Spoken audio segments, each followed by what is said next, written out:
Something that really shocked me in my PhD studies is when I examined issues around digital literacy and food system transformation. And it's interesting that digital literacy has absolutely no influence on food system transformation. And I was really shocked by these numbers because I couldn't believe it, because I thought the more you advance on digital issues and digital information, then it should directly influence food system transformation. But one thing that I came to realize, and increasingly I now trust why these results showed us so, is it doesn't matter how much information I know about drone technology or even how it's utilized, how much information I know about smart water irrigation. If I don't have those tools to actually utilize them on my farm, then it's of no use. For you to actually come to conclusively say that the average age is 60, then most of the people that you meet as farmers should at least be at 60, 50, thereabouts. But increasingly, you see so many people at the age of their 40s, some of them in their 30s, involved in agriculture. And it's difficult to convince me that actually the average age is 60.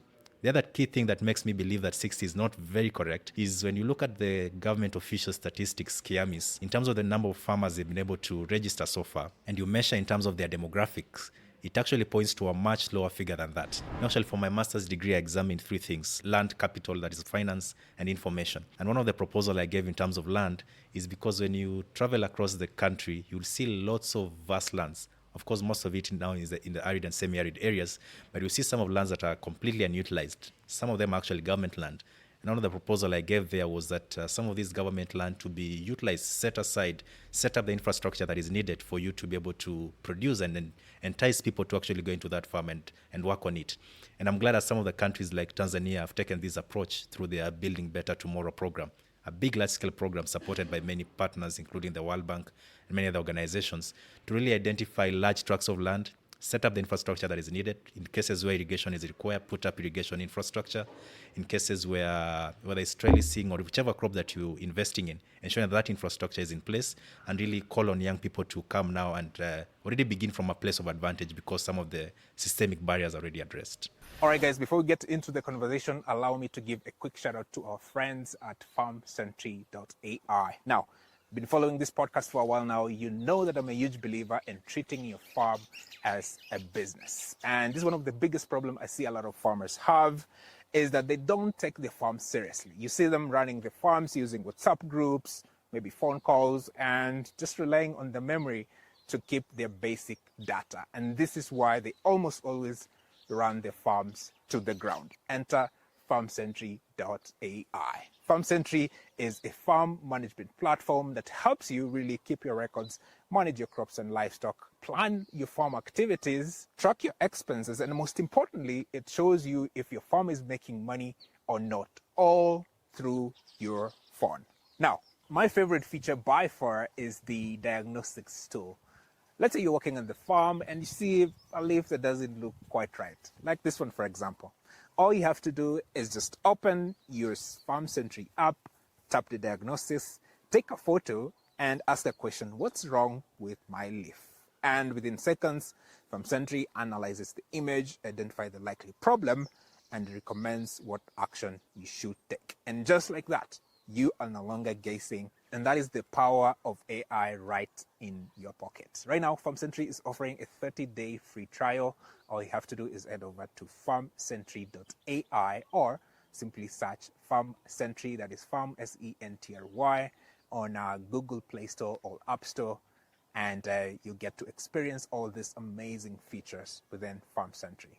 And when you like it, which I'm sure you would, be sure to use my coupon code ORGANICGUY for a 20% off. That is Organic Guy for a 20% off. All right, let's get into the conversation. What's up, everybody? Welcome to the Organic Guy podcast. This is your home of organic conversations. I'm your host, the Organic Guy, and around here we have conversations on how we can make our food systems really get to work for us rather than against us. Today, I want us to have a conversation around youth and the involvement in agriculture. What is their role?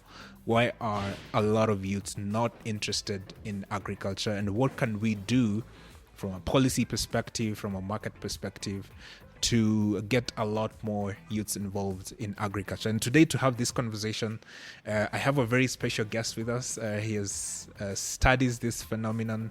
He has written a lot of papers about this phenomenon. He happened to pursue a permanent head damage at a very young age to try and understand this particular phenomenon. So it's a pleasure for me to have him in the podcast.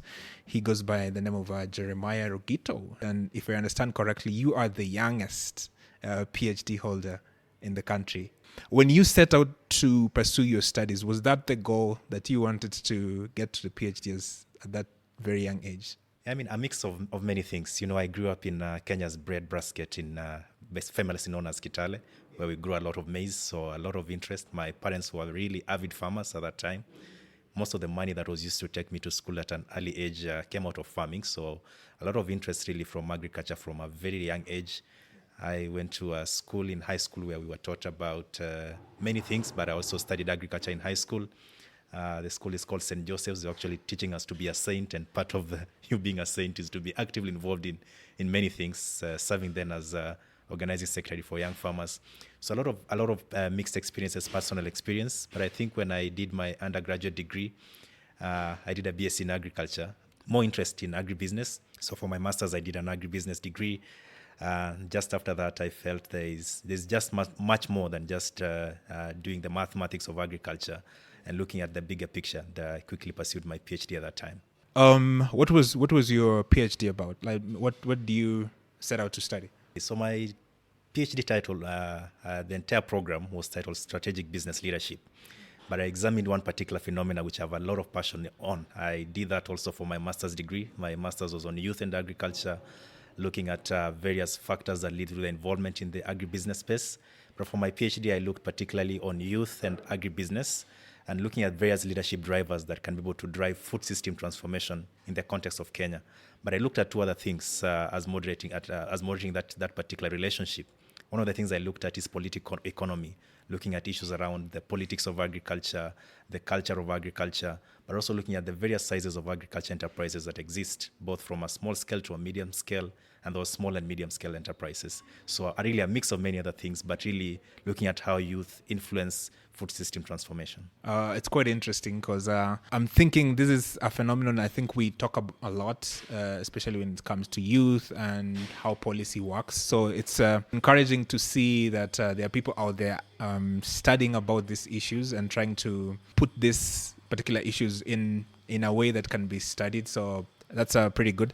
I failed to mention this. We are actually classmates, I think, in Egerton University as well. We were studying a Bachelor of Science in Agriculture. So it's very interesting to see how when you're starting out in your career, you have sort of a vision of what you want to do. You want to do something in agriculture. Maybe at that time you don't know exactly what you want to do, but as time goes, you sort of crystallize and start to find your path along that way. And I think this is something a lot of young people also need to embrace, right? Yes, you might be passionate about agriculture, but it's not necessarily important for you to know exactly, especially when you're young, where the area on which you are going to concentrate a little bit more on that. So you should be open and trying to see where you fall along that line. You mentioned a little bit about your upbringing and how that played a critical role. So paint for me a picture, especially when you're young. So I'm talking 5, 6, 7 years old. Are you actively involved in farming? Are your parents bringing you into the farm to try and show you the different aspects that's happening in the farm? Yeah, absolutely. I remember growing up then in Kitale. I spent my first 10 years in Kitale. And I remember growing up, my parents then both of them studied agriculture, but at the time I was being born, both of them were actually heavily involved in farming. At some point, my dad was a manager for one of the big farms in Kitale, and that manager at some point also gave him a piece of land to continue doing some bit of cultivation. So I remember during some of my free times going to assist in the field those days.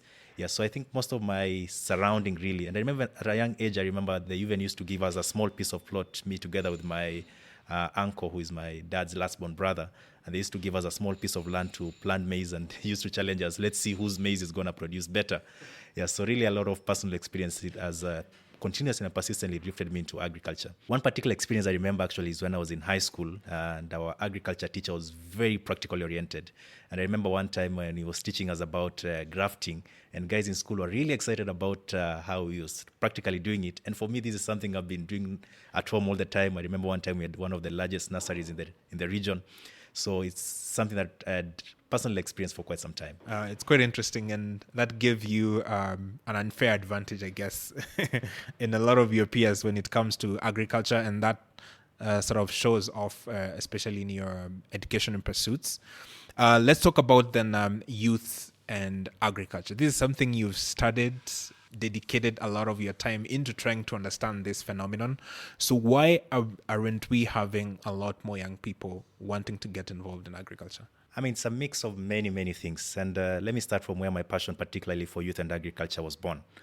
I remember getting into high school, and I already mentioned then I was a Young Farmers Association secretary. And we hosted one of the largest events that we used to have as young farmers, called the Young Farmers Tree Planting Day, bringing all schools across the country to plant trees in our school. But also the kind of teachers that we had at that time were very nice. They even at some point gave us a piece of land in school to cultivate, even allowed us when we were able to harvest the vegetables to actually sell it to the institution itself, and have some pocket money, and for some of the students actually get money to pay for their school fees. And I remember leaving high school at that time, many of the students were really passionate about agriculture, going back home, trying to push their parents to give them land for them to be able to cultivate, because right in school they saw how whatever we were able to do was able to be very useful for their own lives, for them to get some money to subsist at school. But going back home, a lot of challenges began engulfing them. One, they couldn't access land, because the first thing once they tell their parents they want to utilize the land, in most cultures, land is only passed over to the next generation at death or something. So already the parents begin feeling like this child has just finished high school and is wishing me death even before he continues with his further studies. So first access to land for many of them was a big challenge. And even for those who were able to successfully convince their parents to access land, to get the finance to actually utilize that particular land was not easy either. So I think a mix of those challenges, and because I used to be organizing secretary, so I was involved in a lot of organization. So remember, they would call me and tell me, we really want to do this, but we are facing this number of challenges. And I said, if I get a chance to really examine and see what can be done to be able to address this challenge, then it's something I really want to drill in. To specifically answer your question, I think a mix of many challenges, some of them already mentioned. And these become challenges because these are factors of production. Without the factors of production in place, you cannot do anything. And as you know, right from the very first lecture of BSc Agriculture that we studied, you'll be told that there are 4 factors of production. That is land, labor, capital, and entrepreneurship. Of course, today, Julius Kimngetich argues that information is another factor of production, but also argue that the entrepreneur should come inbuilt with information in himself and networks as well. So I think we were able to really fix these factors of production, and I think that's where we are really facing a big challenge in terms of youth engagement in agriculture, because it's already tilted at the system level.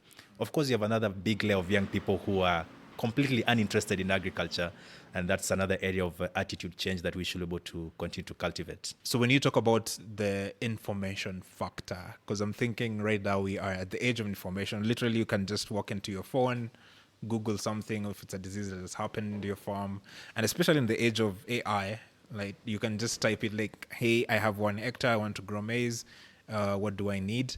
So I think like there's an abundance of information from that perspective. So it's that desire for youth to want to learn or get that more information.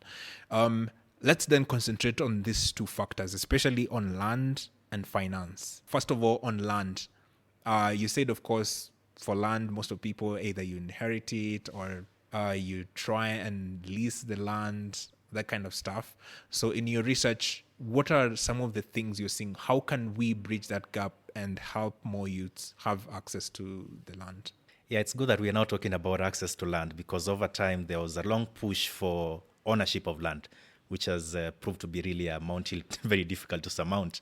Yeah, but as we think about more in terms of access, there are various opportunities in terms of how you can access land. Actually, for my master's degree, I examined 3 things: land, capital, that is finance, and information.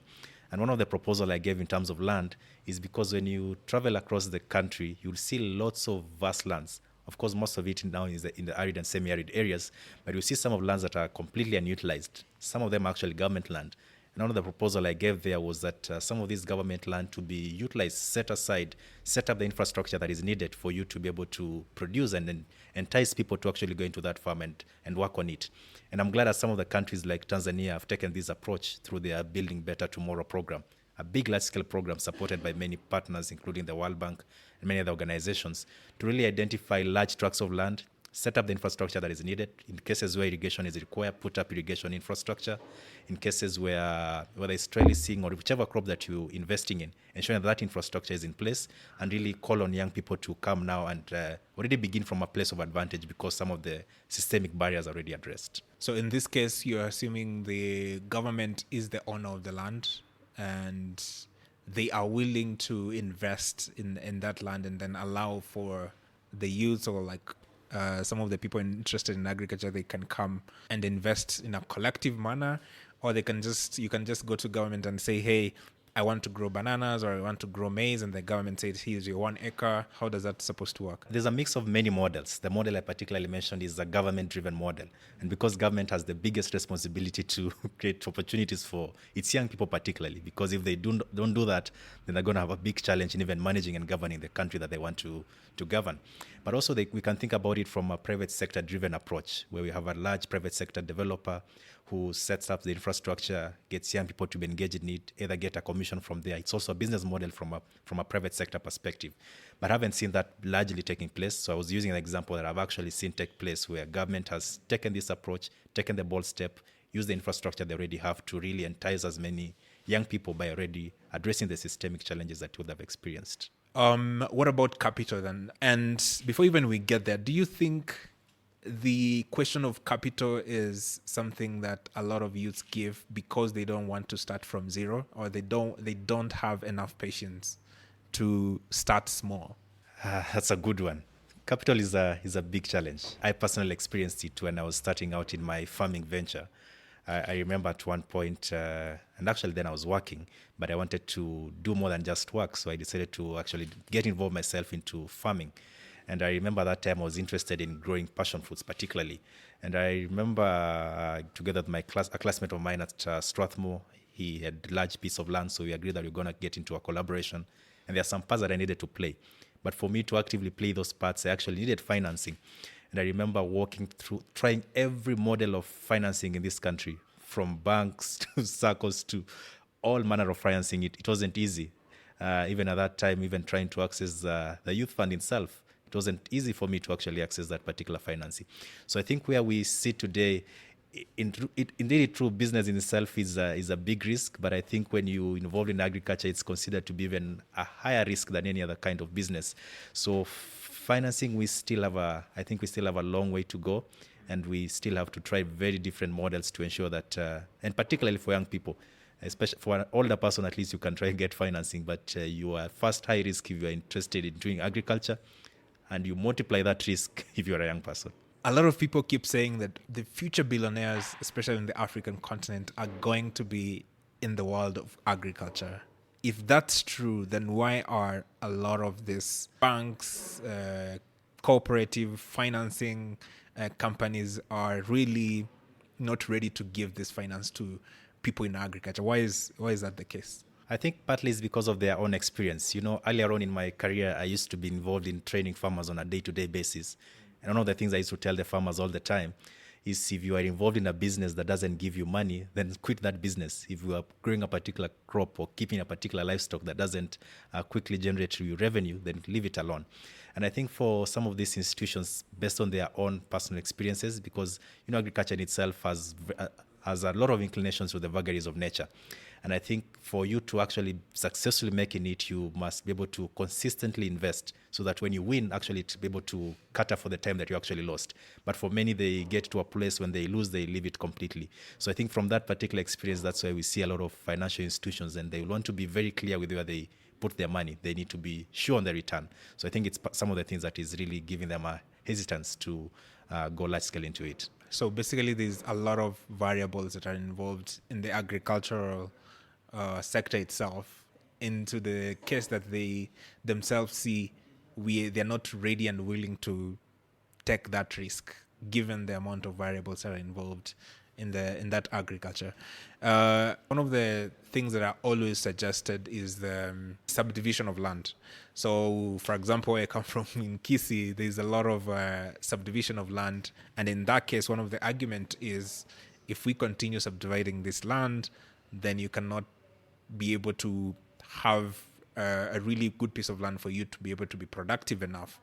So is that also one of the challenges we are going to face moving forward, especially in just overall production of the country? Yeah, the reason we talk about land at all times is because people must eat food, and most of this food is actually produced in land. I've always said that unless we get to a place where we're either producing food in a laboratory, a very small laboratory that can produce big cultures and people can eat that food, then we may not need land to a great extent at that point. Or unless we get to a place where we've genetically modified people so that they don't have to eat food this size or this size or this size for them to be full.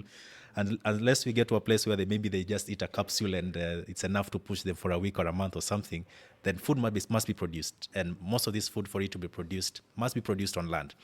And so that's why we keep talking about land. But it's interesting that actually Africa has the largest land that is unutilized. And I see this from experience now because I've had the privilege to actually travel more than 30 African countries. And as you walk across the airspace, you'll see lots of vast land that are completely unutilized. That's not the case when you travel in areas like Europe, and I've had also to travel largely in Europe, actually by road, different countries. Every place you travel, you see it covered, large tracts of land, heavily invested in agriculture. So I think we need to take a closer look in terms of how we utilize our land.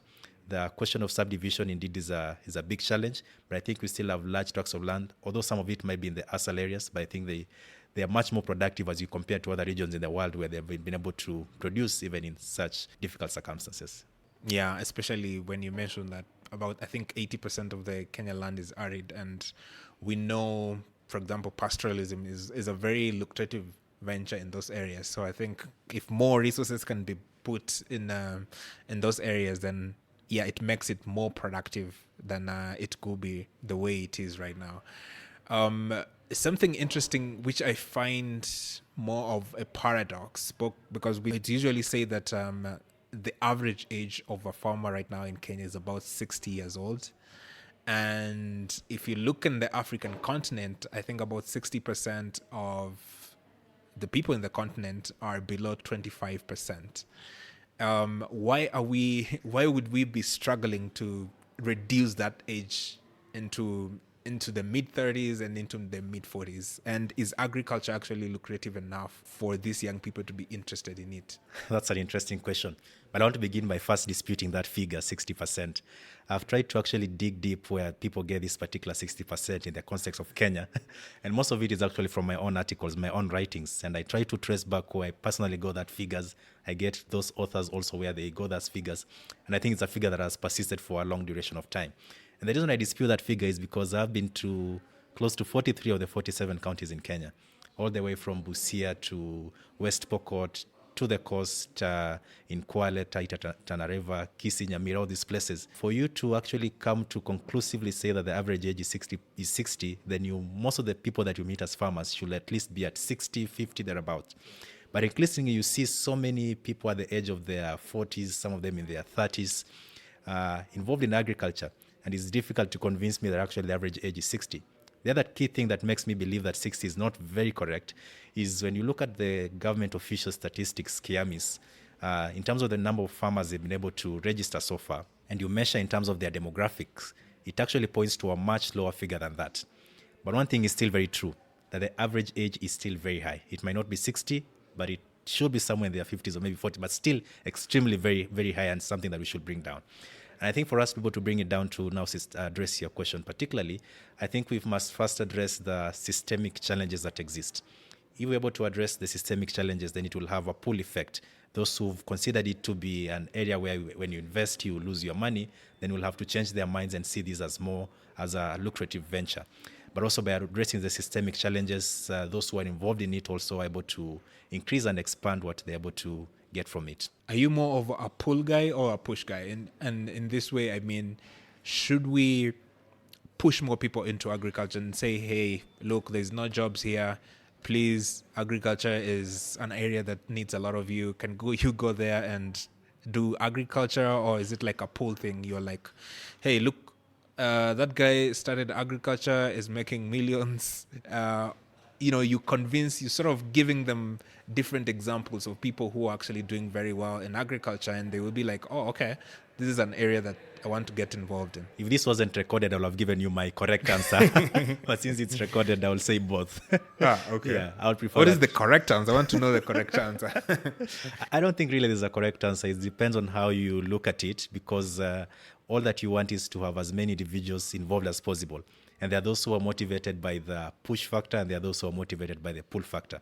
So whichever avenue that you can be able to use to ensure that we get to an avenue that both of them are involved, then I think that will be useful. So my straight answer will be perhaps. But in the long term, which one do you think works better? That would be my own perceptions. I think I prefer being pulled more to see that there's a lot of interesting things happening there, and I'm pulled to actually do it as a result, as opposed to pushing me to do something that perhaps I'm not really interested in. Yeah, I think that makes more sense, because in the end, you don't want people who have really no passion into something, and then all of a sudden they get into a challenge, or they grow some skuma wiki and pests eat everything, and they're like, you know what, I'm packing my bags, I'm going back to doing other things. So when you get a lot more people having that urge that this is what something I want to do, then if challenges come, then they are like, you know what, this is part of the process, I'm gonna see myself through it. So you mentioned you've traveled a lot, especially in the African continent, and I'm wondering, from an opportunities point of view, what are the major opportunities you're seeing in the agricultural sector? Yeah, part of my travels across the African continent has been to implement a program that we're currently working on with the Mastercard Foundation. We're calling this program the Youth Entrepreneurship for the Future of Food and Agriculture. And our overall vision in this particular program is to ensure that we're able to reach 10 million young people across the African continent. That's an ambitious figure.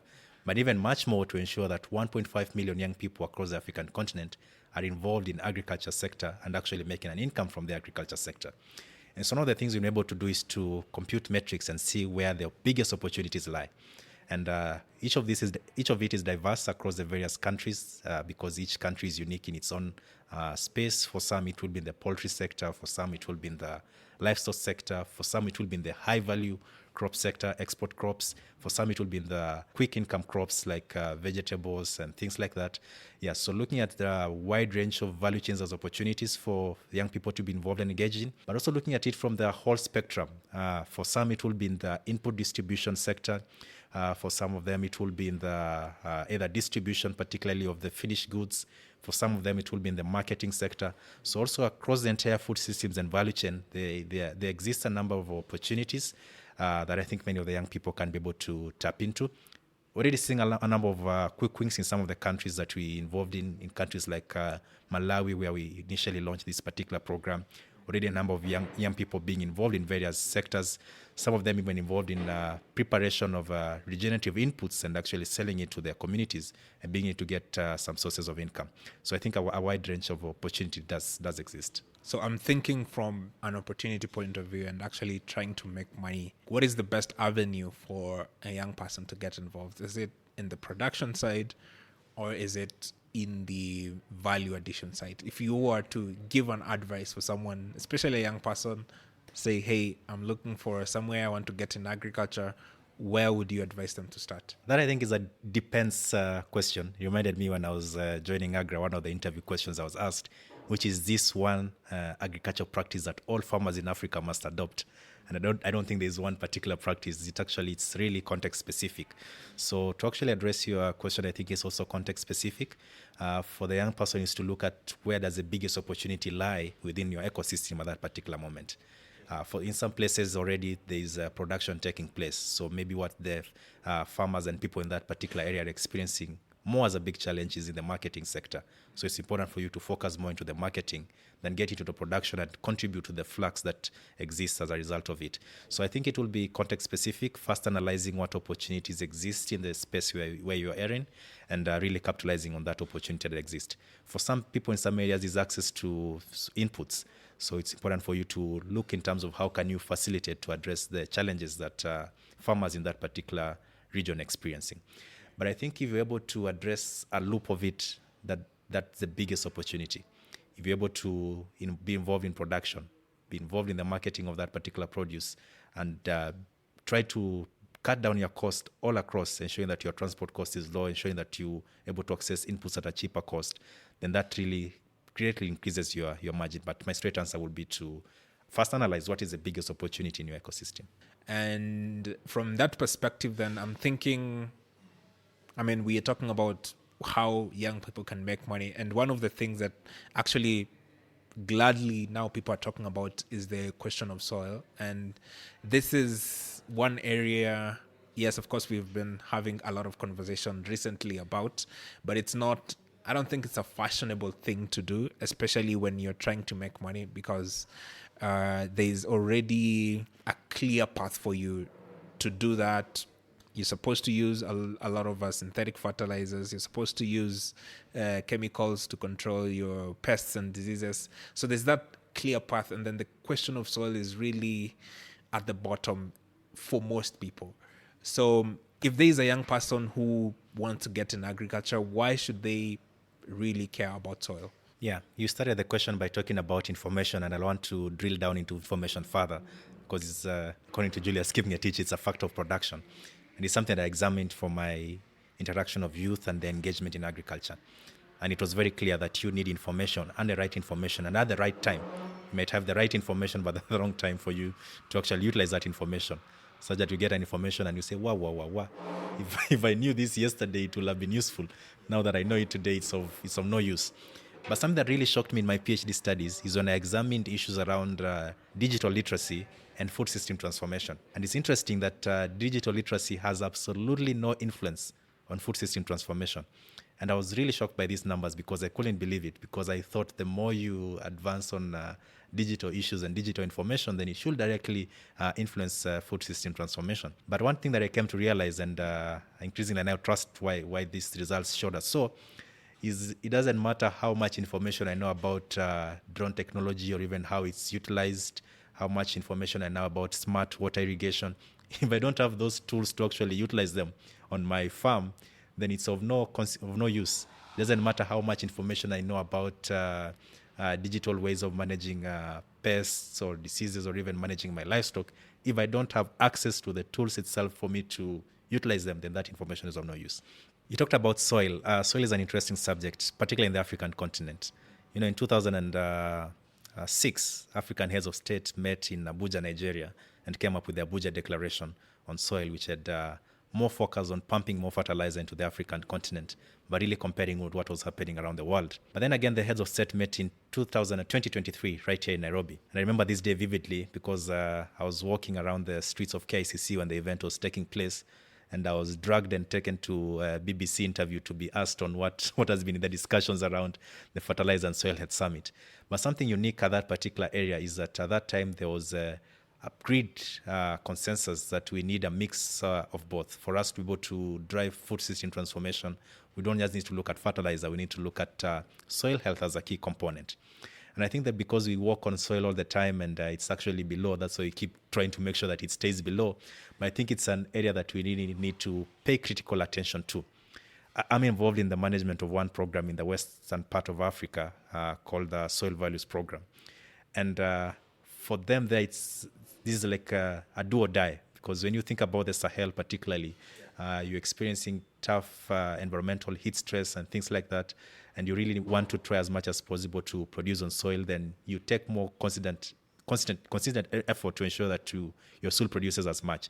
So I think it's an area that we must make the best of it to ensure that our soil continues to be productive for a long time, because we must eat at all times. Yeah, you can try to maybe fast for, I don't know how long someone can sustain, but at some point you must eat. And all this food is produced in soil. You may still argue of other methods of producing food outside soil, but I think largely most of the food that we consume in the world today is produced in soil.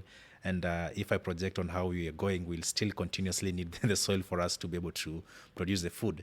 But as we continue to experience a lot of soil degradation across the country and across the African continent, then we stand at a risk to actually even produce the food that will be able to sustain ourselves. So it's something that we should be able to take of great interest. And I think that's why even at the highest level, the heads of state, have these big summits to ensure that they get it right in terms of the soil for us to produce the right food. And then from that perspective, when we talk about transforming our systems, regenerative agriculture, and it's also one of the things that is talked about, especially in helping our soils becoming more healthier.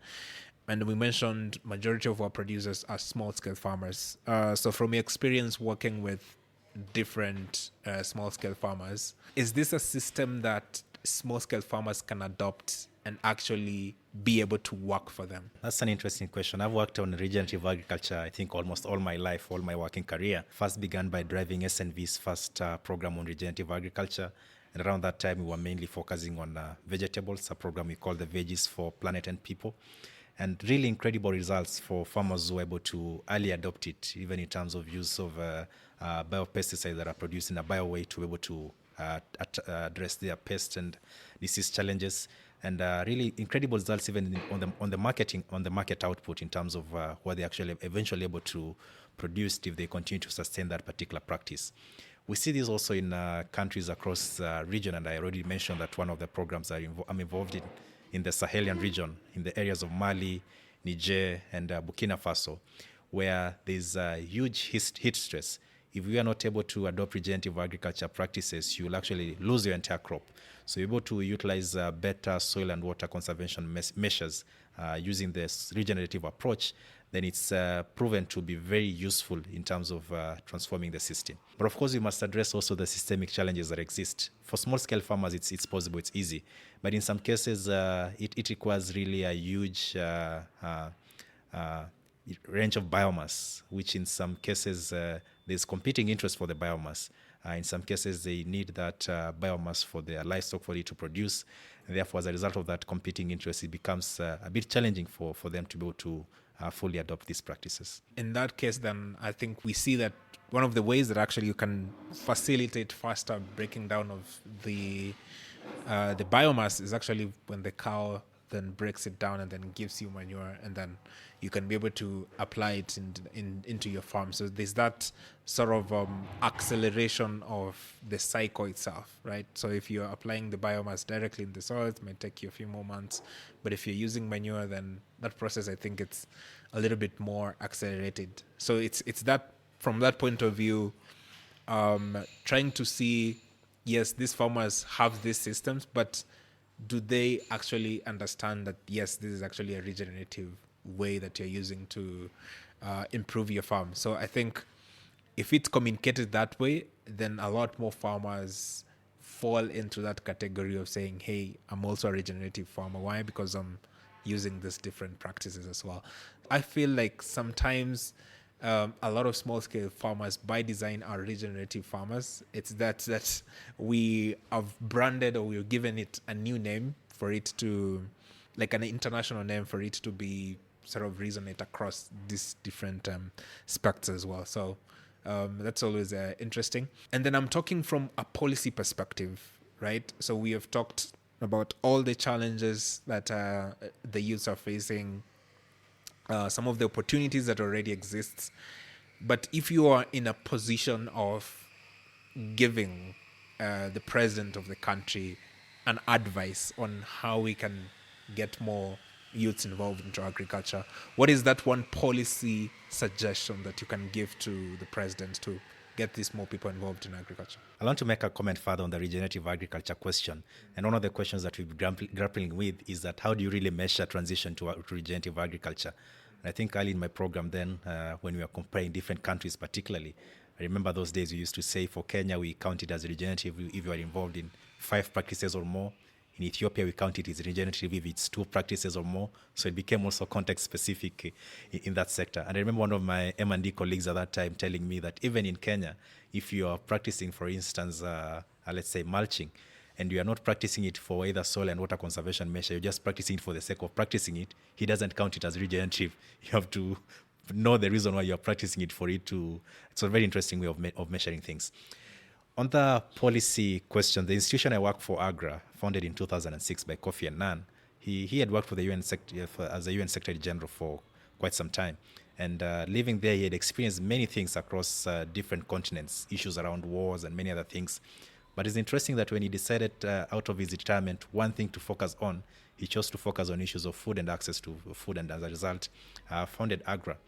And one of the things that we've been focusing on over the longest duration of time, and very clear in his mind at that time, for us to be able to transform food systems in the continent, one thing that was clear for him, and that time it was driving a uniquely African green revolution. And I've always argued that the green revolution, his words, I've actually gone and combed the early manuscripts in 2006, and the word that he uses is uniquely African green revolution.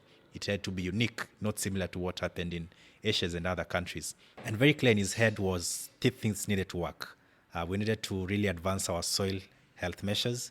We needed to advance our market interventions, but also we needed to advance our policy interventions.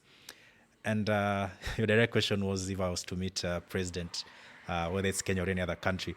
I think one of the areas where our presidents get it wrong is putting politicians in those particular places. We need to get the right people into those particular offices. Yeah, politicians can get the other. If they are political elite, that's okay. But if they are from completely different fields and involved in various other interests, then they're not able to even have the drive and incentive to actually drive transformation in the country. They will focus more on ensuring that politics, they continue to politic. But I think the other advice is to ensure that as much as possible, we are able to subsidize production as a result of subsidizing the other end.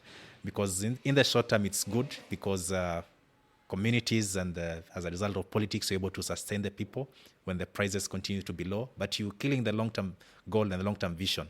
As a result, if you had subsidized production and pull more people to continue getting involved in this, you're able to address it on the long term. So I think focusing more in terms of if they have to have interventions, they try to have as much interventions that ensures that people are able to produce more cheaply, more easily, and the result, people are able to access food more. One of the suggestions I've been seeing a lot lately is the issue, especially when it comes to agribusiness. So if you're a young person and you want to start an agribusiness, and I think it's something the late Raila Odinga also wanted to embrace a lot for young people, is give them sort of tax breaks when they are starting a business. So if you're a young person below 35 and you're starting a business, you won't be able to pay, let's say, tax for the next 5 years. And I think that leeway sort of gives you more cash flow for yourself to be able to maintain your agricultural venture. Is that also something that you think can work? Yeah, absolutely. Even when you think about some of the already successful cases, large-scale successful cases in the African continent, they were big beneficiaries of the tax breaks. Not in the context of youth. Even you think about, for instance, Aliko Dangote, greatly supported by the country at that time to ensure that he's able to produce at a more cost-effective manner.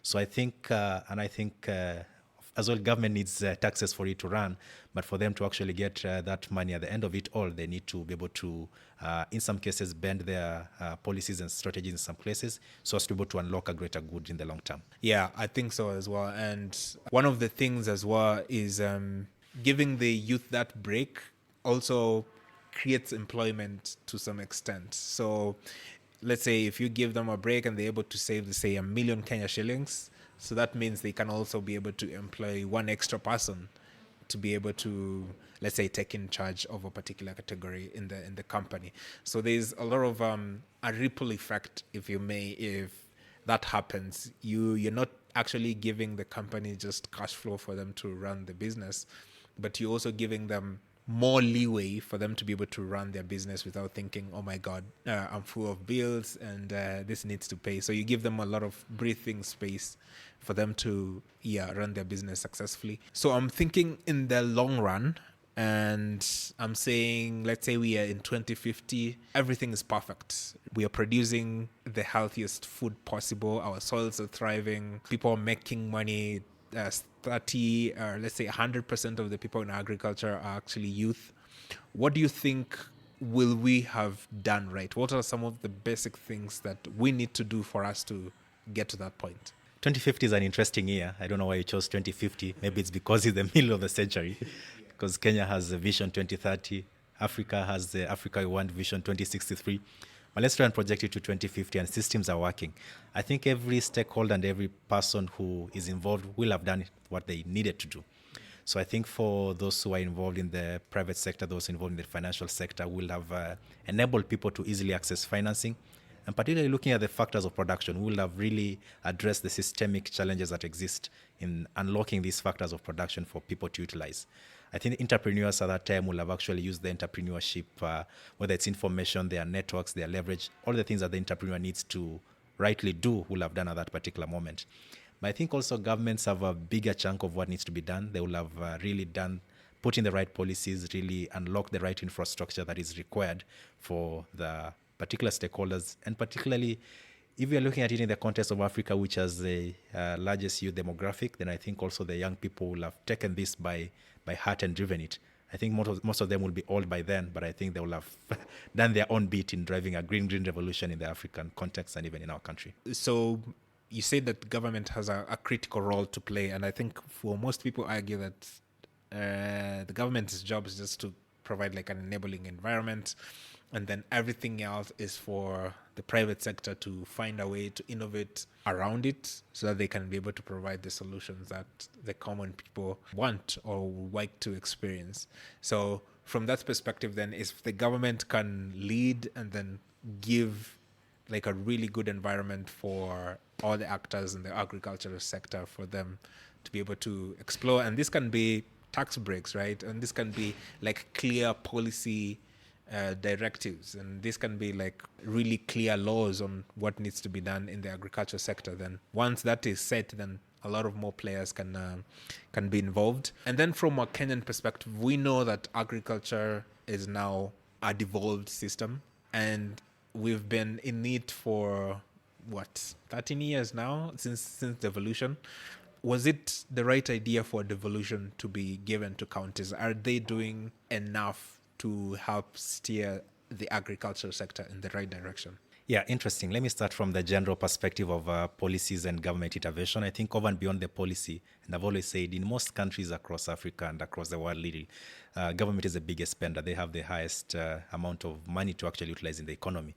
And the reason why I'm taxed is for them to be able to ensure they provide the right infrastructure for me to be able to thrive. And when I look at a personal experience where I'm investing a lot of money to actually dig a borehole for me to be able to practice farming, that money, if the government had provided either dams or something like that for me to easily access the right infrastructure for me to be able to produce, then that money will have been unlocked to other sectors that will have really had a big and ripple effect. And therefore, I think they have a bigger responsibility, not just Kenya, but really across the continent, across the world, to ensure that they provide the right incentive, the right environment, as you like to mention it, but also the right infrastructure for us to be able to thrive. Devolution in Kenya, I think, was a good thing. Just 2 weeks ago, I was meeting with all the county executive committee members from the northern part of Kenya. And as you travel really across the country today and you compare with what we had before, we're seeing a lot of it being unlocked and farmers feeling it at the lower level. Of course, some of the things during that transition, we lost some of the things in terms of how the last mile person really accessed information.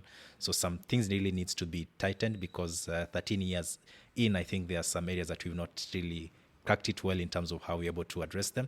But I think it was a good decision to ensure that we have this at the lowest level, even going all the way to the ward level, to ensure that we have agriculture heavily involved at that particular level. Interesting. Yeah, I think overall, when you look at positive, negative, I think it's been a success. Of course, there are challenges, but I think in terms of the idea itself of let's get services into the hands of people, and local people are in better hands to be able to manage their affairs better. I think that the idea was pretty good, and overall, I think the more it goes, the more citizens are more open, they are full of information, then they can be able to navigate through that. There's a young person who is looking at you right now. You are the youngest PhD holder, and maybe their aspiration is also to pursue the academic route, right? Trying to get the master's, the PhD, and maybe become a professor. You've been through it. What are the best insights can you give to them for them to be in that academic path? Yeah, I think they're first to have started as an idea in their mind. They need to first dream about it and have the conviction it's something they will want to pursue.